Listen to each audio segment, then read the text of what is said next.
Welcome back, students. We hope you had a wonderful vacation and ready to tackle the semester ahead. My name is Gerry Marada. I'm Director of the Career Design Lab, and I'm here together with my co-host Liz O'Connell from Career Services. We have very exciting things planned this semester, and one of them is the episodes of our Career Services podcast. We'd like to do an introduction to ourselves, to the roles of which we have within the university, and hope that you get the best and fun from listening to our podcast going forward. So Liz, tell me a little bit about you. Sure. All right, so I am the Associate Director of the Center for Career Engagement and Internships. We're located in Virginia Freeze Hall on the second floor. Students can make an appointment with us primarily through EAB Navigate. And I've been here about 20 years, and I stay here because I have such a passion for what I do, and I am rooting for every single student that comes our way. That's great. And I've seen some students that you mentor, and they definitely speak very highly of you working with you as your career coach. So let me tell you a little bit about me. So I am a QC alum, proud. I love my school, love my education. It has given me an unbelievable foundation to have a very successful career, 20 of which were spent on Wall Street in various roles. And the last 20 years have been spent really in IT consulting, selling to corporate executives across the C-suite. My role now as the Career Design Lab coach is to give back to the students that I feel so passionately about and helping them to enrich and find great accomplishments in their own career. I think passion is the one thing that nobody will deny that you do not have. You're a very passionate person, which is why I enjoy working with you. I think we were going to talk a little bit today about what your role is versus my role in the Center for Career Engagement. The Center for Career Engagement is open to every single matriculated student at Queens College, and we play a role in everyone's career. So our primary responsibility is to provide career guidance to all students. If students do not know what questions they have for us, we are here to ask open-ended questions to kind of get to where they are so we can guide them. What we have is a very robust library of resources for students. So we have a resource called Focus, which is an online assessment. So if there is a student that does not know what they're going to do when they graduate, they're totally overwhelmed and confused by what should I do with my major, we have this really great resource called Focus, which can help guide them down the path of understanding what opportunities are based upon their skills, abilities, and interests. A really cool component of this resource is that we can also correlate some majors according to how you answer your questions. So that is one of the capstone resources that we have. And we also have another one called Handshake, where any single job that comes in from the outside community and internal community is posted on this resource. So all students also have access to that. And there's so much more that we have on our website that students can go to qc.cuny.edu/career and kind of engage and plow through many of those career resources. But overall, my role is to just be a career resource to guide our students through this part of their journey. It's overwhelming when you come to college and you don't know where to start, as we both remember as undergrads, right? Yes. I don't think you and I would think that this is what we would be doing for a living. Correct. Right? We had very different ideas of where we saw ourselves in the world of work. But I truly do this because I have been like you on the corporate side of things, and I was recruiting and interviewing students. And I felt that I just needed to be involved from an educational standpoint, which is why I feel that I'm very passionate, like you, about the work that we do. Mm-hmm. So given the resources that I mentioned, what is the difference between my department and why students would come see you in the Career Design Lab? Great. That's a great question. So Career Services is really to help students educate themselves on what they need in order to enter the workforce, right? Where my job and my role comes in is to take what they've learned, but to supersize it, to help them understand what is real in the corporate world and how they can apply their majors. What are the additional skills that they need in addition to their career, in addition to their major, to be able to succeed and be qualified to even get an internship or an interview. So my role is to think through what your major is and to provide you with the ideas and the skill sets that you need to become more marketable out there in the world in future today. How do you do that? How do you know what skills students need to be marketable in the world? That's a great question too. So basically we talked about the focus report, the focus resource assessment, right? So I look at the focus assessment as they get an idea of what they want to do with their career, with their major, right? Once they make that determination, it's more about what's available to majors, what companies are hiring those majors. So for example, if you go to the focus assessment and you find that you have an interest in business, you can come to the Career Design Lab and I can give you an overview of all the different types of available jobs that exist within business, right? For example, economic majors tend to generally wind up in banking. Well, what kinds of roles do you get in banking? Finance majors tend to wind up in finance operations. So in my role, I sort of narrow it down more once they have an idea of what it is that they want to do.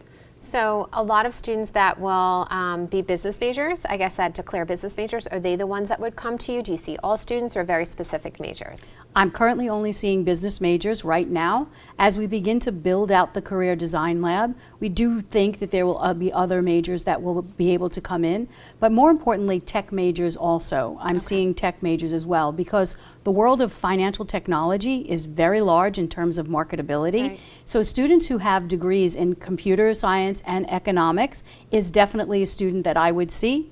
Even students that have a background in information sciences or in computer science only, I also will see because there's a business component as it relates to the technology piece. So when it comes to students and their careers, it's very important for them to understand how to market themselves, right? You and I can't give out jobs to our students. We educate, guide, and train them to be successful. So one of the key parts of marketing is your resume, your cover letter, and your interview skills. We offer in our office the templates for competitive resumes. We teach you how to interview through very robust workshops and through mock interviews. Do you do any of that in your role as well? I feel like we get we get them prepared, but I'm assuming that you would be able to take them to the next level in terms of more business-minded interviews. 100%. Once the students have the foundation, you have prepared them quite well for them to now enter the Career Design Lab where we help them to tell their professional story. It's really important to have a resume, to have a LinkedIn profile, to do mock interviews, but what's more important, and the life skill that we teach them in the Career Design Lab, is how to tell their professional story. How do you articulate what you have done so far to resonate with a prospective employer? But more importantly, how do you bring in what your major represents in the industry you want to go in and the role that you want to hire, or interview for? So that students, I would think, should come to our office first to be prepared with their resume, to understand how to interview effectively, to kind of build that professional toolkit of answers, and then you take it to the next level. So you're modeling more business behavior and business interviews. Correct. And bringing in the right business acumen, the right verbiage, the right wording on how to really talk to a prospective employer. As an example, if you are an economics major and you are thinking about getting into banking, what do you talk to a banker, a prospective interviewer about banking? Is it risk? Is it compliance? Do you want to go into relationship banking? Do you want to go into back office Wall Street operations? If you can speak that before you go on to an interview, you will have a much better chance of them realizing that you know what you're doing in the business world. So some of the students that might be listening might say, oh my goodness, I didn't even realize that was all available to me, because we tend to kind of only know what our family and friends do for a living and kind of what we hear about in the classroom. So I am understanding that you're going to kind of unleash those barriers and have more of a growth mindset, where I feel like more students come with a closed mindset. They're very closed about, this is my major, this is all I could do.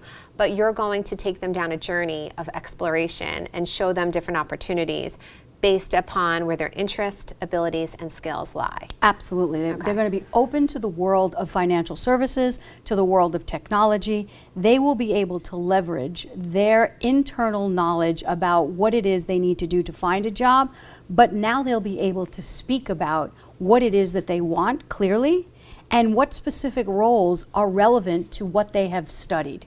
That's a gap that I think has been missing a lot within students today. In my role in the corporate world, I've spoken to a lot of organizations about finding the right talent. And yet, when talent reaches their door, they don't know how to articulate to the employer what it is that they want to do. Right. It's more about, well, I have a degree. Well, great. Well, what do you do with that degree? Right. And if you can specifically speak to their business, like, I'd love to work in back office operations. Great. I'd love to work in risk. I'd love to work in finance, in financial operations. If you have some of that lingo in your pocket, Right. that is what's going to make you stand out among any other college student that's going there. So I feel like it's a snowball effect, right? So it's you have to keep on rolling, gathering speed, gathering information and knowledge to be competitive. But I think we've had multiple conversations about what some of the roadblocks are for students in becoming competitive and being that perfect candidate, right? So after doing this for many years, I feel like it's very common lately for a lot of students to have anxiety. Are you seeing that as well? A lot of anxiety as well. As a matter of fact, it is the first thing that we have to get through as coaches so that they can get to a place where they're now ready to be coachable. Until we help them, desensitize that anxiety where possible, and help them understand, what fear really is. And they're not alone, And right? they're not Almost alone. every student going through this is facing. Absolutely. Yeah. We talking to their peers and realizing that everyone's feeling the same thing helps desensitize that feeling and helps you feel that you can pretty much get through that. And we could give them the tools to kind of move through it, right? So Absolutely. we're not saying just stop it, don't be anxious. We understand and have compassion and empathy for that. But what we're trying to do is make the students very self-aware of those feelings and emotions and say it's okay to feel that way. But we can't have the employers really pick up and do that. It's kind of like fake it till you make it a little bit. Correct. Right? Fake it till you make it. Fake That's till a you great make it. saying. Right. And there's another term that we'll use a lot in higher ed, imposter syndrome. A lot of students are saying, how did I get here? Oh my goodness, why would they want me? I'm just this little person, from Queens. Well, you're not. You're an intelligent, bright student with a lot of potential. And I want you to be able to have that conversation and knock it out of the park in the interview.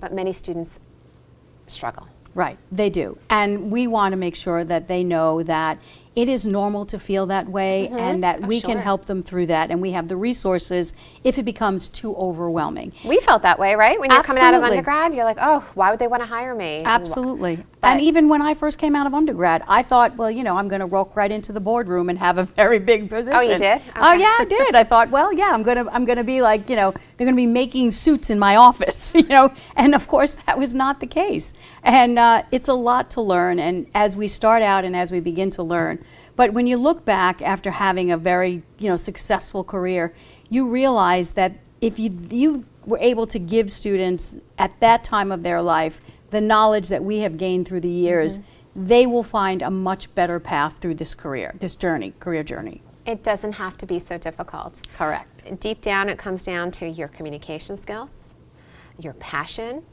your professionalism, and that is all the stuff that students can learn as interns. And I think that's something that we wanted to lightly touch upon as well.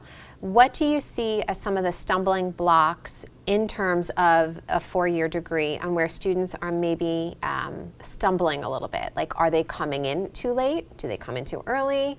What's happening in the four-year space of careers? So what I've personally seen in the students that I've coached so far since I've been at Queens College is that an understanding, first and foremost, an understanding of what it is that they need to do. What do I do, right? Where do they begin?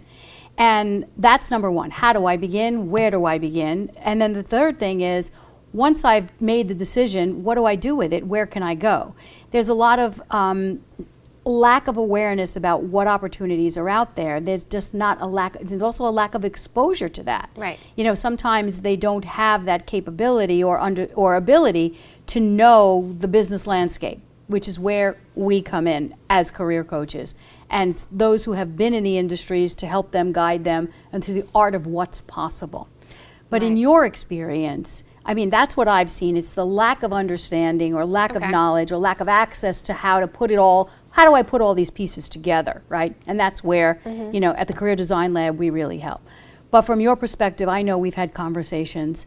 You see stumbling blocks as well. And what's your experience? So I feel like I see a multiple amount of things going on, but I feel like the anxiety we talked about is one of the key indicators. They're spinning their wheels, they're anxious, they don't kind of take action. So my first suggestion is jump into the deep end of the pool, come in, make an appointment with us, we will help guide you and get you rolling on the right path. Timing. I feel like sometimes students are waiting way too long in their academic career to get the experience that they need to be successful. One of the hardest parts about my job is when I see students that have never interned, never worked.